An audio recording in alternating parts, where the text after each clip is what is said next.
So welcome everybody to today's meeting of the joint oral history workshop of the Oral History Division of the Harman Research Institute of Contemporary Jewry at the Hebrew University of Jerusalem, the Israel Oral History Association and the Leo Baeck Institute Jerusalem. My name is Irene Aue Ben David and I'm the director of the LBI.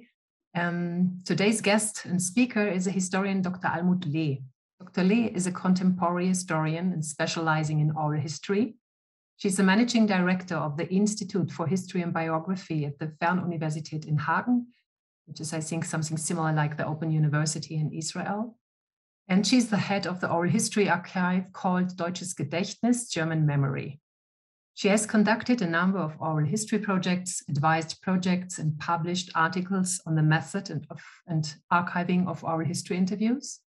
She's also the co-editor of the journal BIOS, which is an important forum on oral history in German-speaking countries. And last but not least, Dr. Lee is a member of the Council of the International Oral History Association. And those that have been here, I think that is a conference in Brazil, right?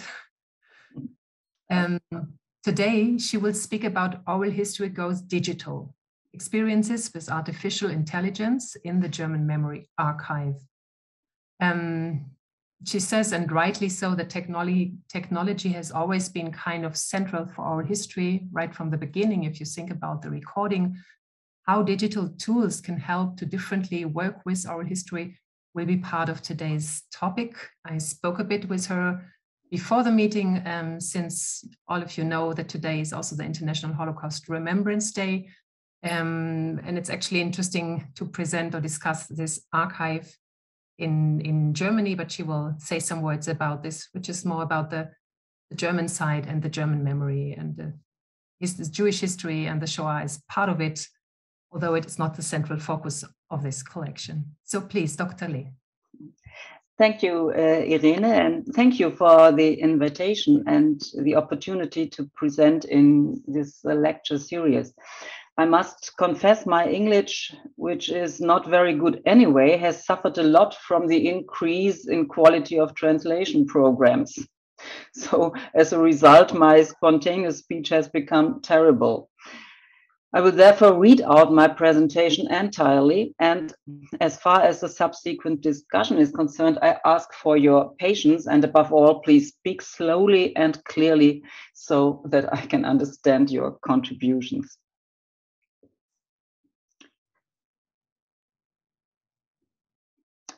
Yeah, all history, as both as method and source of historiography, is particularly affected by digitization. Recording of the interview, transcription and interpretation, and not least archiving of oral history interviews is characterized by the increased use of digital techniques and tools.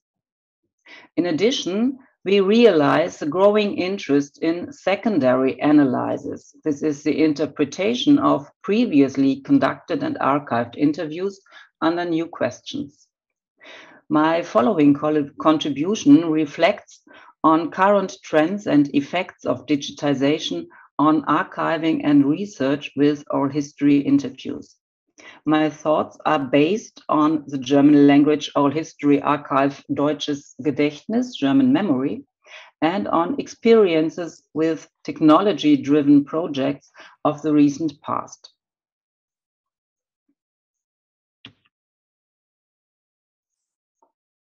One moment.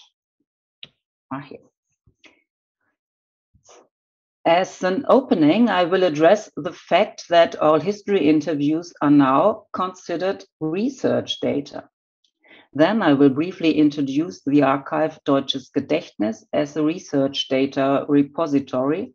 The main part will then deal with two IT projects that we have carried out in the archive Deutsches Gedächtnis. I will briefly present these to you and based on them develop my thoughts on the implications for interview-based research. I will conclude with a few thoughts on digital hermeneutics.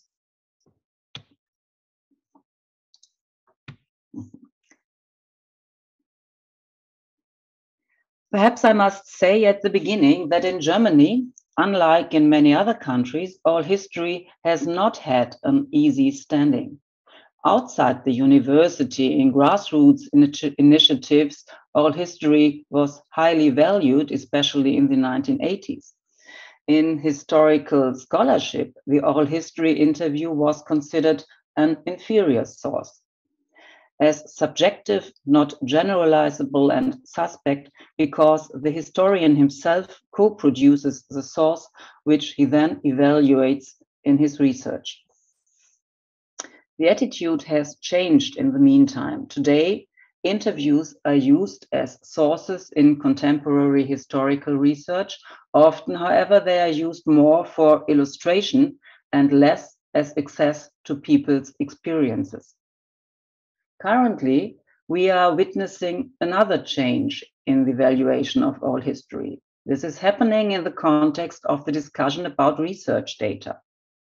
Data is the new oil. This also applies to scientific research.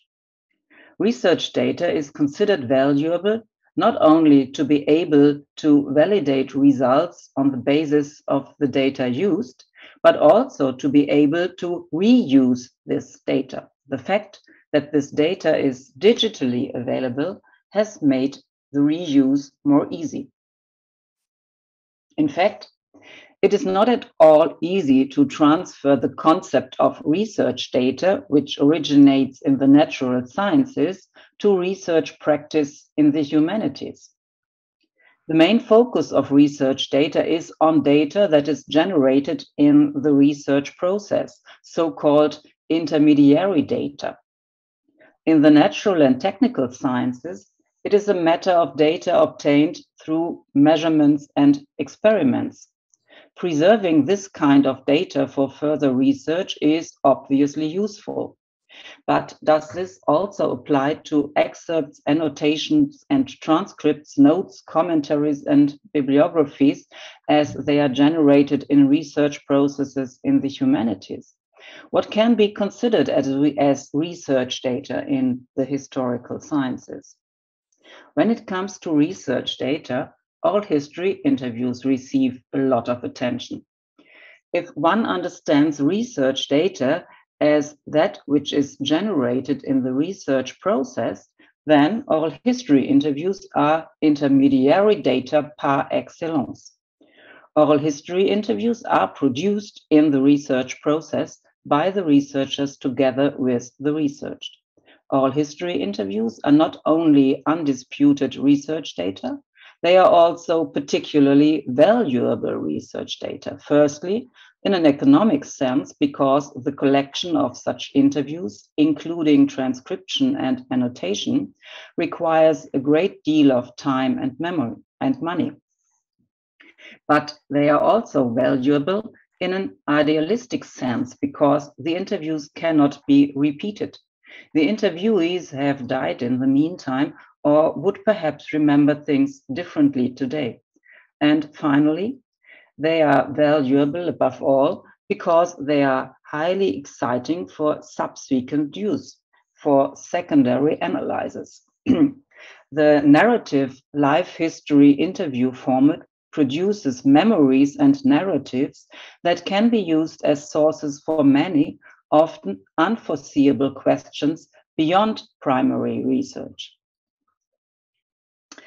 That oral history interviews are often and have long been preserved for future use is, in my estimation, due to the close connection between historiography and archiving. Historians, in their role as users, are experienced in archival practice. Accordingly, it was obvious to the pioneers of oral history in Germany to archive their interviews and thus make their research results verifiable and the interviews available for secondary use. Already in the first projects of the late 1970s and early 1980s, a way of dealing with the interviews was established that enable long-term preservation and future use.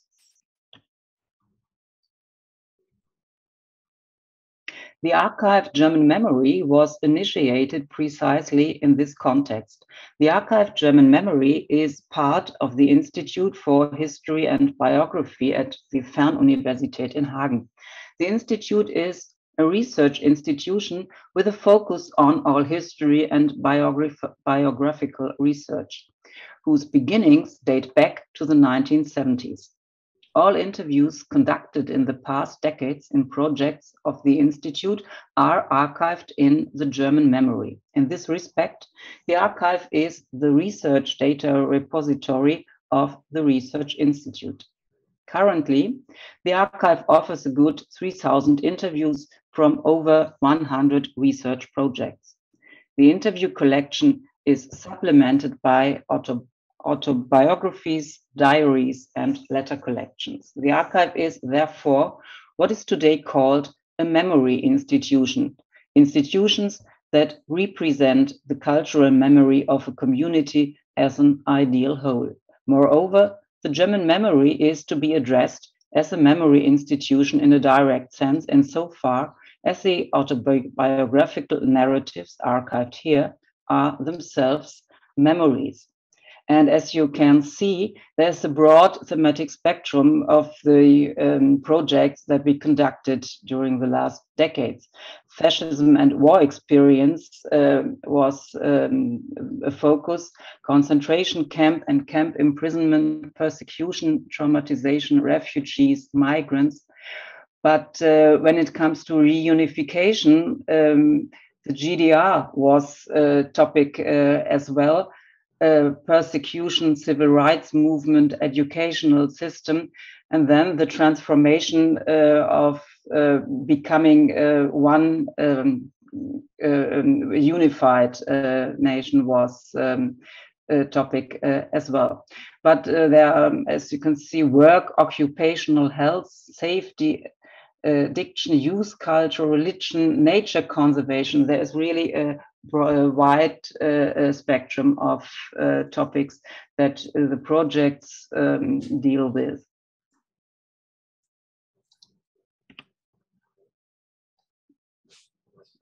Since the interviews in the German memory go back to the 1970s, a large part is archived on analog audio and video recordings.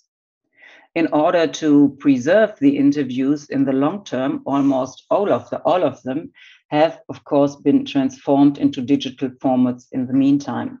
The German memory is thus a largely digital memory. This circumstance has very far-reaching consequences. On the one hand, the digital representations of the analog interviews favor their dissemination and visibility. On the other hand, as digital data, the interviews have become machine readable. And this circumstance has a considerable impact, not least on the organization of work processes in the archive. The circumstance is socially explosive because collective remembering is delegated to algorithms largely unnoticed and unreflective. In other words, collective memory becomes the object of computing instructions. The digital interview collections in our archive are not only of interest to humanities and cultural studies scholars, but also to computer scientists. For computer science, our qualitative audiovisual interviews are unstructured multimodal data and in a quantity that is quite suitable for training neural networks. Through the digitization of the collections, artificial intelligence has found its way into the now digital German memory. In the following, I would like to take a critical look at how the process of transforming interviews into data changes the results of the work and what consequences this has for the generation of knowledge. In doing so, I refer to my experiences in the archive Deutsches Gedächtnis and technology-driven research projects of recent years. Over the last 5 years, we have conducted a speech technology research project together with the Fraunhofer Institute for Intelligent Analyses and Information Systems, with the aim of improving automatic speech recognition. Why improve it? It works, some might think. But what works well in a conversation with Siri, Alexa, and so on, cannot be transferred to oral history interviews. Here, we must deal with unclear, often dialectical pronunciation, overlapping speaker changes, suboptimal audio recordings, and the consequences of magnetic tapes that were digitized too late. At the beginning of the project, the error rate of automatic speech recognition was up to 55%, depending on the quality of the recording. After 5 years of research, the average word error rate was 25%. That still sounds like a lot, but in practice, it is already very useful. On the one hand, there is a wide range behind this value. While older recordings in particular produce very high error rates, the error rate for new, technically well-recorded interviews is less than 10%. On the other hand, not all errors are significant when it comes to understanding meaning. In fact, automatic speech recognition is a great benefit for the archiving of oral history interviews, especially when it comes to retrieving interviews that may be relevant to certain research questions in the context of secondary analyses. Finding potentially relevant interviews in archive collections is one of the most difficult tasks and at the same time, of course, indispensable if archiving is to be meaningful. But how do you find the interviews that are relevant for a research question? An important retrieval tool is the full text search for certain terms. According to the current state of technology, the basis of the full text search are transcripts, full texts. Automatic speech recognition now enables not only the automatic production of transcripts, but also retrieval directly in the audio signal. The Fraunhofer Institute's so-called audio mining system offers a media view in which the media are played back with subtitles. Parallel to listening or watching, one can read the transcript or download the transcript. You can search for terms or word sequences in free text, and these are displayed in context in a hit list. When you select a hit, you can jump directly to the relevant part of the audio or video and listen to the sequence. In addition, keywords are automatically generated for individual interviews, which provide an initial orientation about the content. For identifying potentially relevant interviews, this technology is very helpful. Even in a well-managed archive such as the German memory, about 1/3 of the interviews are not transcribed. With the help of audio mining, these non-transcribed interviews can be included in the search process. I also see a great gain in the synchronous presentation of text and audio or video recording in form of subtitles. Until now, interviews in research practice were mostly reduced to text. Now, prosody, facial expressions, and gestures can also be analyzed, which is of particular importance when it comes to interviews conducted by others. Another benefit: with technical support, we will be able to include a significantly larger number of interviews in a study, which will make new questions possible. Oral history studies have usually worked with around 30 interviews, not least because it was difficult to handle more information. With computer support, big data analyses of oral history interviews are conceivable and are already being carried out in some cases. Another project is concerned with making the interviews available online. With the progress of digitization, the user's demand for the transmission of transcripts, audio, and video files via the internet has become louder and more urgent. Technically, this is indeed no problem, and what could be more obvious than making all history interviews accessible in an online archive? However, legal aspects related to the protection of respondents' data and privacy are a big issue here. Together with colleagues at the Freie Universität Berlin and other partners, we are currently developing such an online service. The project is called Oral History Digital. The goal is to provide a digital information infrastructure, a central access point that will allow researchers to search online in a variety of interview collections and to listen directly to the selected interviews, annotate them, and download the results. It is already becoming apparent in the current project that it can be a great success. The interest from institutions that hold all history interviews and want to use the archive and research environment offered by Oral History Digital is huge and exceeds our expectations. And in terms of research, Oral History Digital will make the use of oral history interviews even more attractive. Especially for secondary analyses, it is attractive to access many interview collections from different archives online via a central access point and to be able to listen to or watch interviews conveniently online. The slogan is data ready to use. If one wants to examine how people in East and West looked at the other Germany before reunification, one needs interviews that were conducted before 1989. If you want to examine the history of National Socialism and the Second World War, you need interviews with people who, for the most part, are no longer alive. Accordingly, interviews conducted in the past and accessible in archives become important.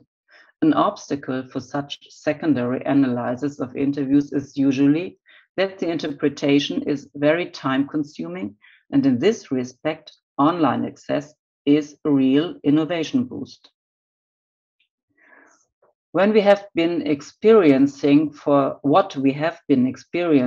some years now is the transformation of all history sources into audiovisual research data. As an interview archive, we have no choice but to follow this path, and I do so with conviction because I believe it makes sense to help shape this process.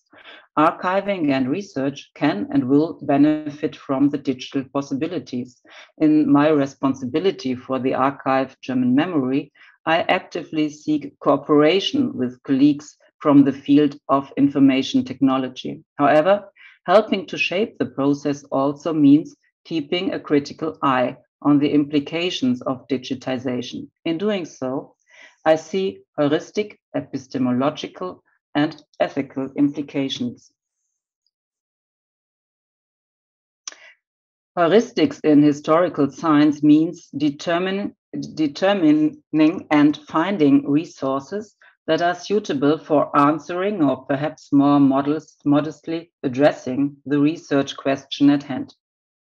Digitization and the internet have radically changed this process. Of course, this also applies to biographical interviews. Today, it is easy to find out that 3,000 oral history interviews are available for research in the archive German memory. This is undoubtedly a positive development. It becomes problematic when the further search is limited to what is digitally accessible. What is available online seems to be ready to use. What can only be accessed by visiting the archive remains out of sight. Digitization leads to a distortion in the competition for attention. It is easy to imagine how this produces exclusion mechanisms and attention filters that co-determine research processes.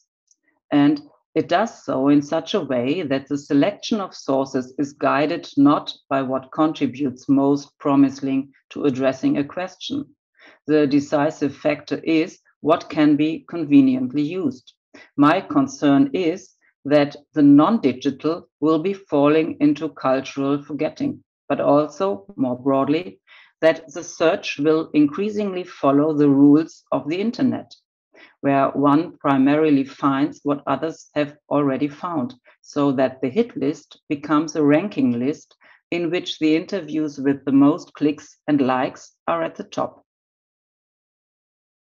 Our archive portal, All History Digital, is undoubtedly a good offer. That a visit to the archive on the internet comes without any expert advice is, in my opinion, a worrying side effect. In fact, the archivist as an expert has an important role. Based on my experience, it is often only in dialogue between the researcher and the archivist that good search strategies develop to identify relevant interviews. It needs the archivist's knowledge how to use the available retrieval tools, metadata, and full text search. In the online archive, instead of advice or dialogue, there are prefabricated indexes that are oriented to the expected research queries. This leaves little room for creativity and explorative imagination, which leads to the epistemological implications that also radiate to ethical aspects. Thanks to time-aligned transcripts, we have the synchronous display of audio or video and transcript. Thus, we can easily extend our interpretation from printed text to speech in sound and image. At the same time, this technology offers the possibility to immediately check the relevance of the hits by jumping to the exact spot in the interview. If the sequence found does not match the search, the hit is discarded. And on it goes to the next hit in the list. Respectful treatment of those who have made themselves available for a live history interview and have revealed their memories unprotected looks different. Of course, even more so when biographical interviews become training data for improving speech recognition. Here, any content, any meaning is completely disregarded. Here it is solely about the property of machine readability, which the sociologist Amin Nasehi identifies as one of the most important properties of digital data. Machine readability allows us to ultimately compare everything with everything else. The term war widow's son no longer stands for a generation-specific biographical experience or for the offer of the self-interpretation. The term is merely the occasion for the question of how to teach compound nouns to the language model. The interviewees probably did not imagine that they would become the object of scientific exploitation interests in this way when they agreed to the archiving of their interview. But back to the search algorithm and the hit evaluation. Not only ethically, but also with a view to research, such selective access limited to snippets is problematic because it almost completely misses the insight potential of biographical interviews. The analysis of interviews is seldom about facts that could be expressed in a short sentence. It is almost always about larger contexts, such as the layering of experience in the biographical course or the constitution of meaning through the narrative. Dimensions that cannot be drawn by snippets, but need to be based on the entire interview. Oral history as research method is profoundly inductive procedure in which the research process is characterized by a high degree of openness. For this very reason, the interviews are conducted in such a way that they open a narrative space for the interviewee, which he or she can fill according to his or her own criteria of relevance and follow the traces of his or her memory unhindered. The analysis is about discovering these traces and making them the key to interpretation. Short interview sequences are no access to this dimension. Another aspect, when searching with the help of full text research or keywords, the unspoken gets lost. We all know that you can talk intensively about things without putting them into words. Finding such topics, nevertheless, might be possible with a word field analysis. But what about all that is not talked about at all? What is kept quiet can sometimes be more important than what is reported in detail. In fact, it is often the breaks and gaps in a narrative that provide the key to understanding meaning. You can only find them if you analyze the whole interview and pay attention to what is not said. In my observation, secondary analysis of oral history interviews is in danger of using the biographical narratives as a query from which to pry out the quotes that fit the results obtained from other sources. This tendency has always existed, but electronic tools reinforce this practice. This goes so far as to adapt the research question to the search engine's answer options, with the result that the research can hardly produce any new outcomes. The interviews end up confirming what fits the thesis. Measured against the potential of the interview as source, this is an incredible flattening and limitation. Computer programs can dramatically increase this reduction in knowledge, namely when artificial intelligence comes into play. In machine learning, problematic phenomena known as algorithmic bias occur time and again. Learning algorithms amplify the patterns they detect in training data. Examples of this are numerous. If an algorithm that is supposed to pre-sort applications is trained with the successful applications of past years, there's a high probability that the criterion male will be qualified as the characteristic of a successful applicant. The system will therefore preferentially suggest male applicants. Learning algorithms tend to reinforce the status quo.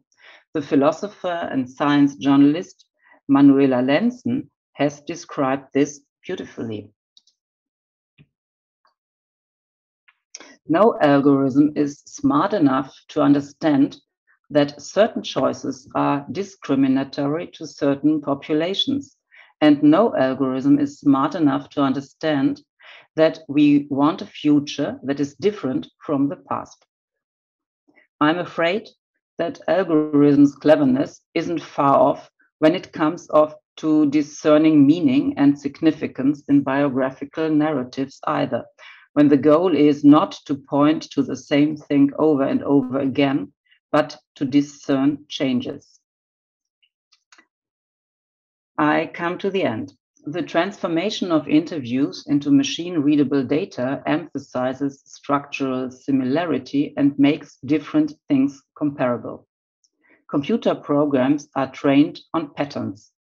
What does not fit into the pattern is weeded out. For the hermeneutic understanding of the biographical construction of meaning, however, it is precisely what falls through the pattern that can be important.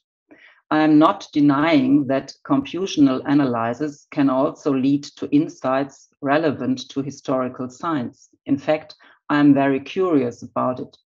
The challenge, however, in my view, is to design computer-assisted procedures in such a way that they do not hinder or even prevent the characteristics of historical research, inductive procedure, and hermeneutic understanding, but rather support them. Both sides, historians and computer scientists, can profit from this process for their own profession. Historians by attempting to bind their intuitive approach to rules, computer scientists by allowing for vagueness. For historians, the exciting question is, how can hermeneutic processes can be better modeled and thus verified? For computer scientists, the challenge and at the same time the opportunity is to make learning systems more flexible. Maybe algorithms can do hermeneutics after all, and perhaps artificial intelligence opens spaces for creativity and curiosity. I would like to close with a famous quote from the novel. At least the older ones may remember the novel, The Hitchhiker's Guide to the Galaxy, published by Douglas Adams in 1979. In this novel, there is a supercomputer with the beautiful name Deep Thought that is supposed to calculate the answer to the big questions about life, the universe, and everything. It takes him 7.5 million years to do this, and then reveals to the breathlessly listening crowd the answer to the big question about life, the universe, and everything is 42. The disappointment of the audience is enormous, but Deep Thought explains unmoved that this unsatisfactory answer is explained by the fact that the beings who asked him this question never really knew what their question actually was. But that was not a problem. If given enough time, he would also calculate the correct question with a new version of himself, the answer to which is 42. I would like to advocate that we do not base our questions on the possibilities of the machine. We should be careful not to let the machine tell us what the questions are by only asking questions that the machine can answer. The limits of research should be determined by thinking, not by what is possible through machines. Thank you so much. Thank you very much for your presentation. You mentioned a lot of really problematic sides of this artificial intelligence and chances, and yeah, it's really interesting how these can be balanced. You know, if you think about training also historians and working with archival material and somehow to get to a stance that you can really work with these programs. There were already some questions. I just take them from the audience. Okay, Shmuel is asking, Almut, how artificial intelligence and digital technologies generally are helping improving accessibility of oral history archives to general public? How they improve access? The access of oral history archives to the general public. To the general public? Also ja, wie kann sozusagen künstliche Intelligenz helfen, diese Projekte zugänglich zu machen für die eine Öffentlichkeit?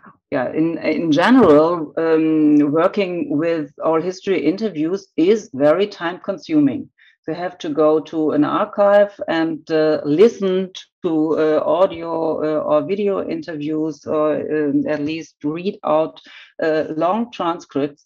And when you plan any research with oral history interviews, you have to spend weeks and weeks in an archive.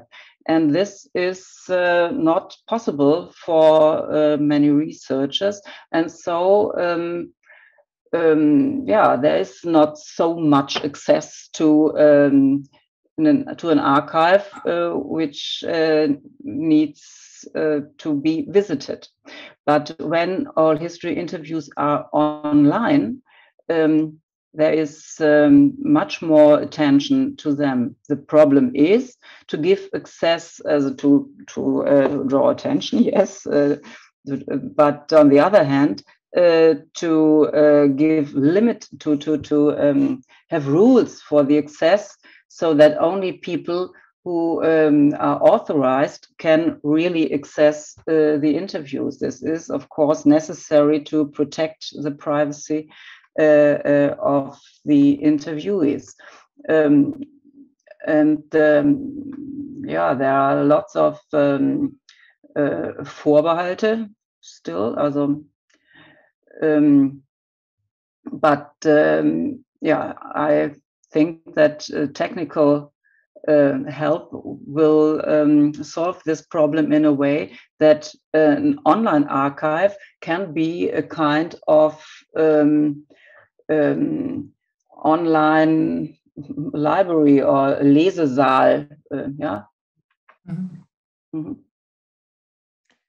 Okay, the second question of Shmuel, I actually didn't get so much myself. Maybe you want to ask it directly. Are you still with us, Shmuel?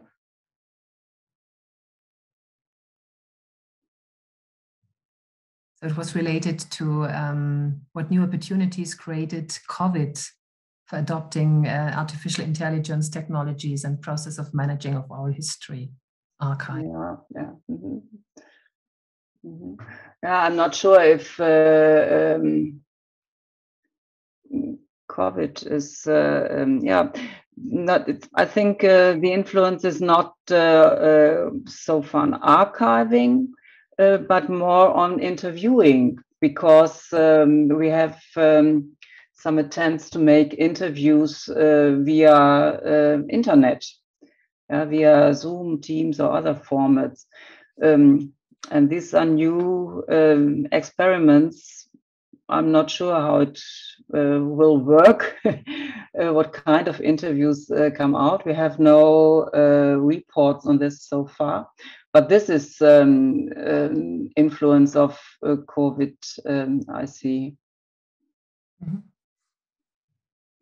And another question from my side, this archives, the German memory, is this a rather broad platform, or has there been some kind of thinking in the beginning? What do you want to remember? What is to be included? Is it a kind of alternative memory, like from a critical point of position, or has there been some thinking? Is there some curating of this collection, or it's a general platform where scholars can provide access to the project that they made? Do you mean the German memory or oral history digital?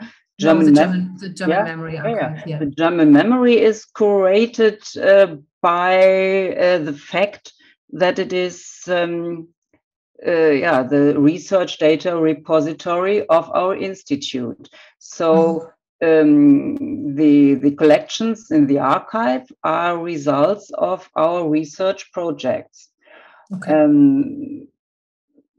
This is about 2/3 of the content, which is 2,000 interviews are from the interviews, the institute's own research projects, and about 1,000 interviews from research done by others outside the institute.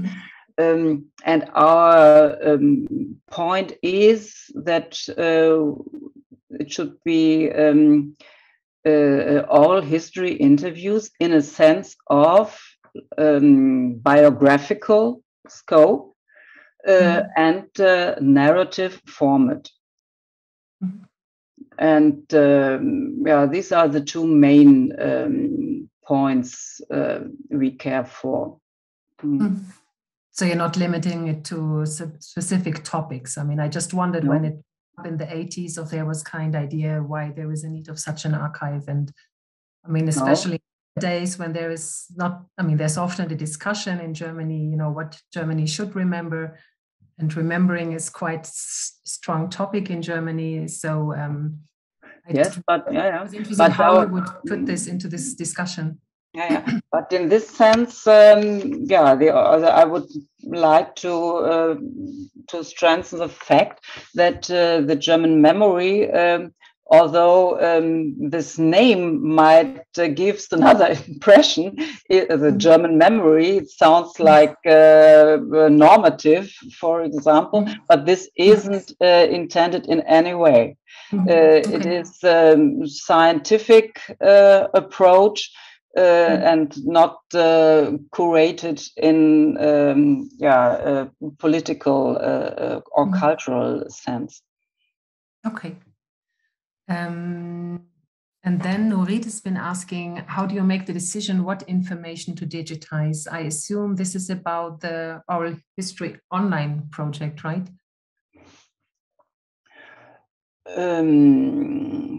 Yeah. What interviews or collections we bring online? The digitize is almost everything.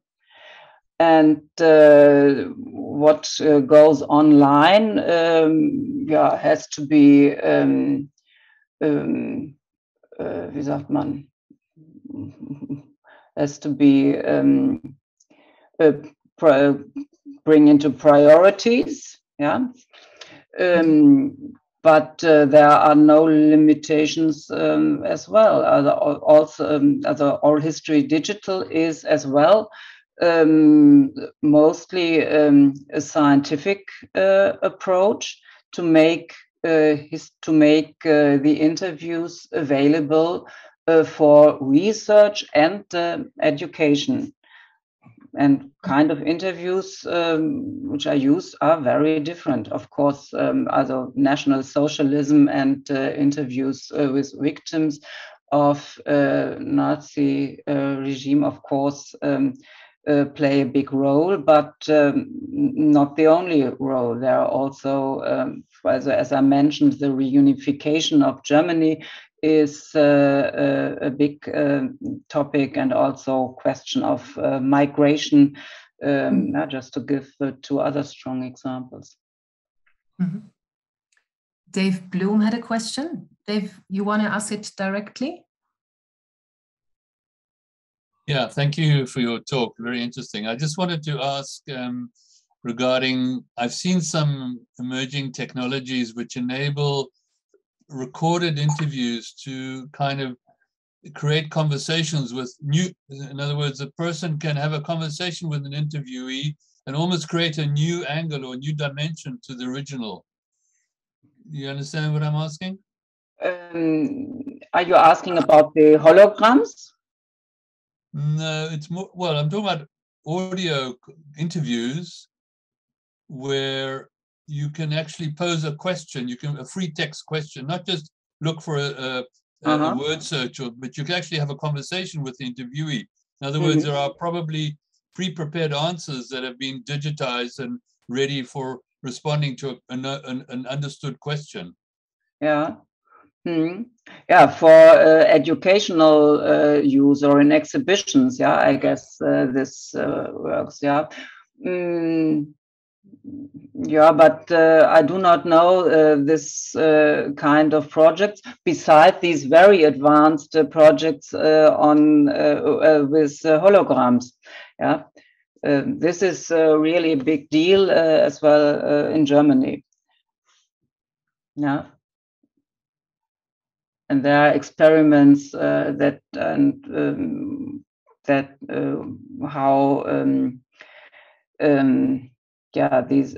these kind of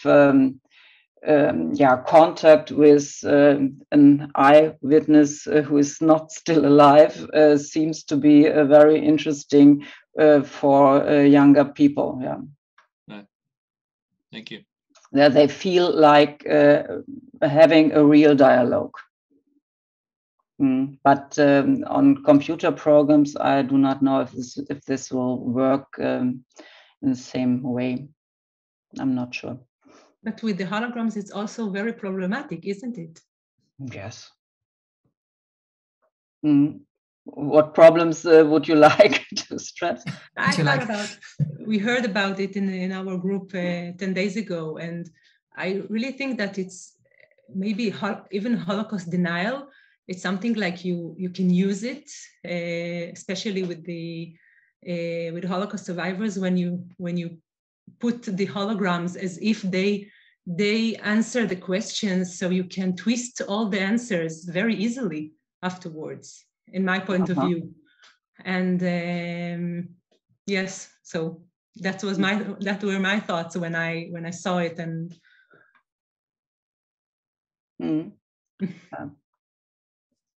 yeah, I'm not convinced either, but yeah, it is not a scientific area, but on education and yeah, so on. So it's not my special field to evaluate it, but I'm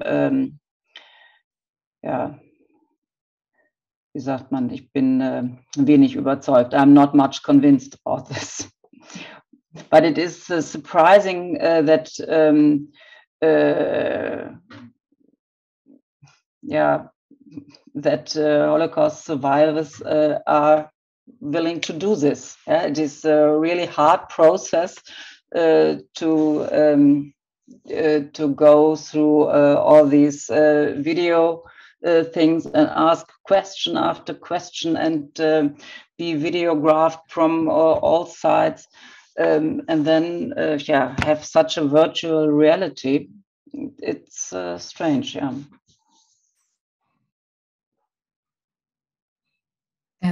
Margalit, you had another question. Thank you. I would like to ask about the legal aspects. You mentioned, I think, that it was problematic, but maybe you can give some examples for. I was thinking about, if you started in the 1970s, do you have releases for all the interviews that you made?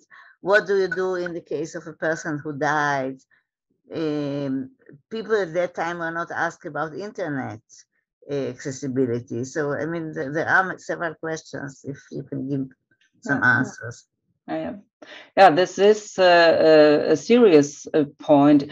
Yes, we have release forms from nearly all interviews we have in our archive, but they do not cover all use cases we have today, of course, because, as you say, we didn't have internet, and even the project with the slave labors we worked together in, which it was conducted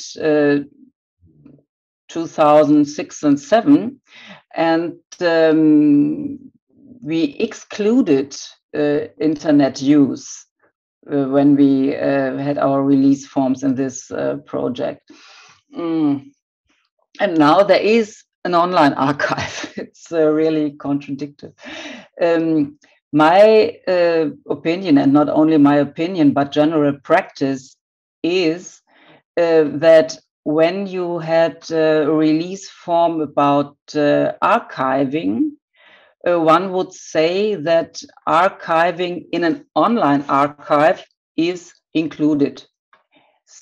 Even the condition is that there is no open access, but a very restrictive access by, not only by passwords, but by registration as users, so that the archive can track people who visited the archive and follow up what they did. So this is the way we deal with it, and yeah, it seems to be working this way. It is not possible to ask people who died, of course. It's always possible that sons, daughters asked that they do not want their parents to be used as archival sources, but this never happens. It's always possible, but not fact. Well, if I can add that at the Hebrew University, when we asked the lawyer, they said that by depositing the oral histories in the archive, people gave the consent to use them, and even if the media is changing, then there shouldn't be any problem. Mm-hmm. Mm-hmm. That's my our practice as well. Mm-hmm. Nurit, you had another question? So she was yeah. Well, it's actually connected to Margalit's question, if we should in the future include the permission to use the interviews in artificial intelligent way. Mm.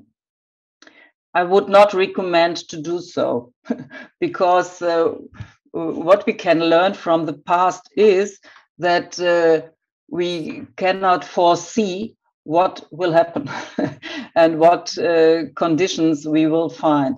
And so I'm very happy that our release forms only are about archiving. And what archiving means can be different from time to time and depends on the techniques that will be developed.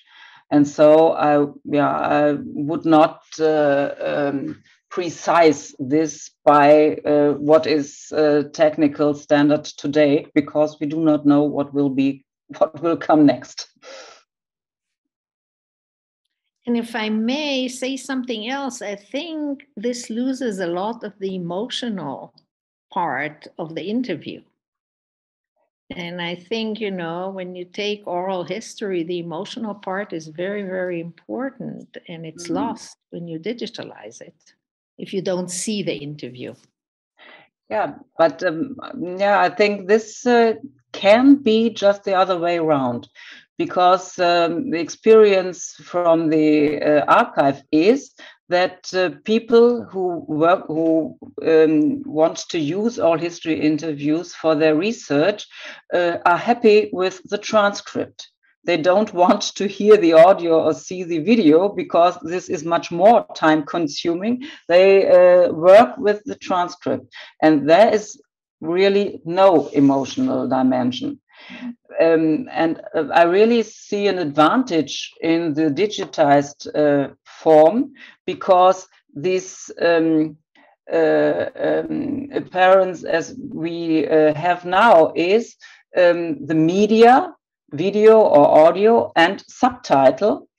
And in this way, it is easy and convenient to include audio or video into the perception of the interview and make this. And so I think emotion comes more, will be recognized much more than before without technical help. Thank you. And I think that this makes all history interviews more attractive.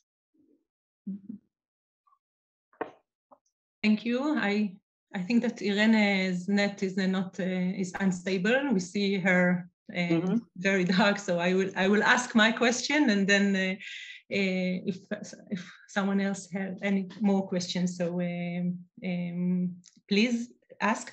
I want to ask also something that connected maybe to Nurit and the disadvantages of this technology, because I want to ask about how, if we miss the context, because if I take it, for example, like in digital newspapers, and we can search for certain word or certain phrase, and then we miss the context of what happened at this day in the world newspapers and the local newspapers. You have only the specific article or the specific paragraph that this word was mentioned.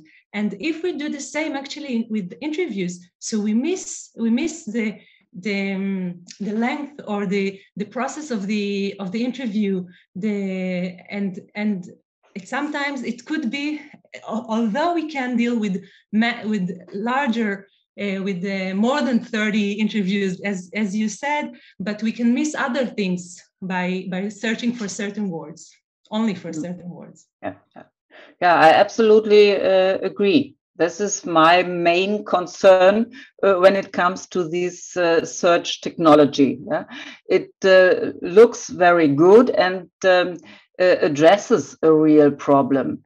because when you think about these 3,000 interviews and a research question, yeah, someone comes and wants and looks for interviews for a specific question, it is not so easy to find out which interviews, which collection can be the one that addresses this question. And so, yeah, this is why you come up to these search tools. But it is, you are completely right.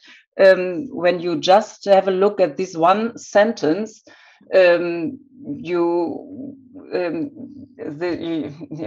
will not address the interview as a whole and get an idea about what is said in the whole interview, or will justice gerecht werden to the interviewee. This is really a big danger. It was a problem for archives always, yeah, because people who come to the archive have special ideas what they would like to find, yeah, a good quote for for their thesis or so, and do not want to invest the time to have a look at the whole interview. And this is when you come from as all history researcher, yeah, impossible approach. My internet was down for a moment, so I don't know. Sharon, did you ask your question already or not yet? That was the answer. Okay. So I have another question.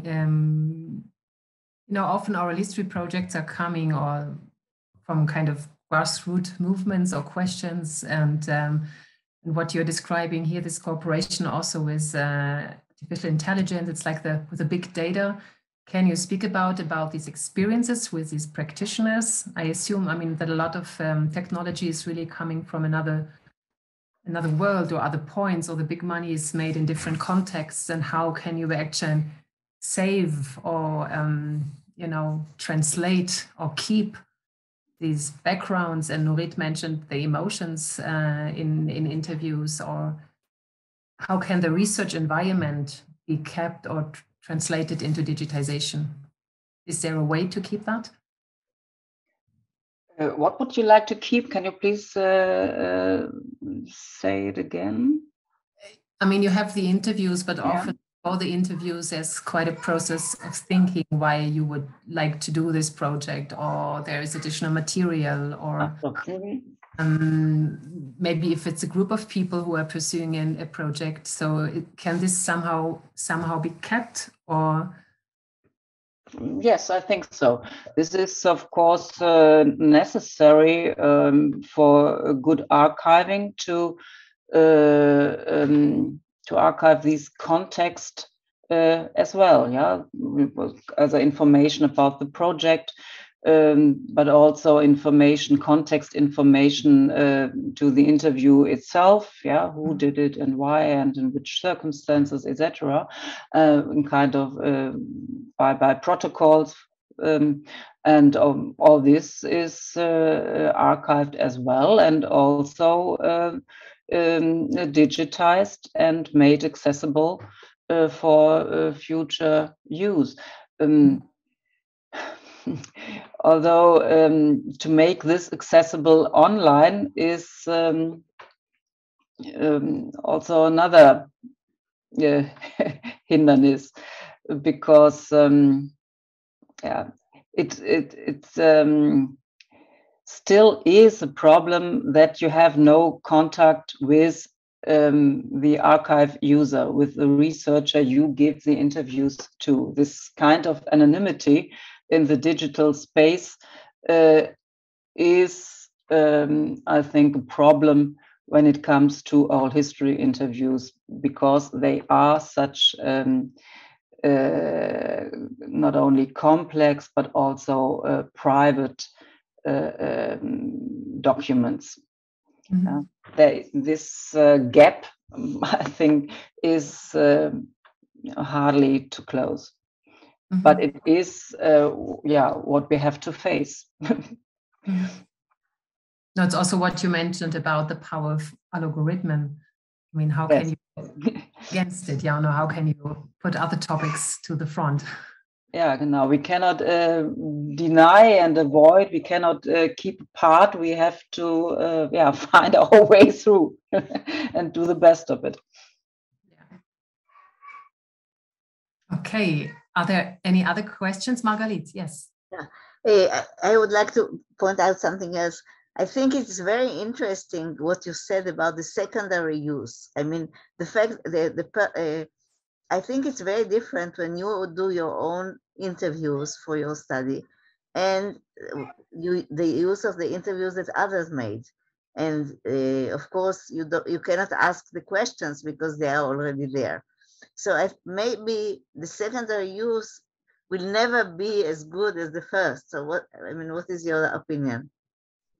No, I'm not sure if it is not as good as the first use. I think it is different. Yeah, when you have the first, when you as interviewer are the one who interprets the interview. Yes, that it might be an advantage that you have the interview experience as a background, but it is also a kind of limitation, or it could be a kind of limitation, because you are not so free to look at the interview. Not only that you are part of it, you are also you might be hesitating to make the interviewee subject of your interpretation. Yeah, a secondary interpreter can be more free in this in his interpretation. This might be an advantage, I think. And secondary use is very often on interviews which were conducted decades before. So there are new questions that were asked to these former interviews. I think every time has its own questions.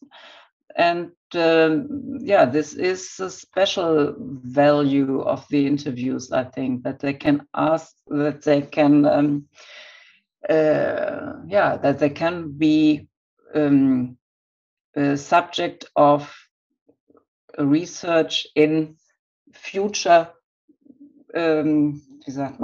future presence. I think we can close the evening. And thank you very much, Almut, for this interesting presentation. There are lots of questions, I have to say. And the next meeting will take place on the 24th of February. And Julia Milski will present our history project with refugees.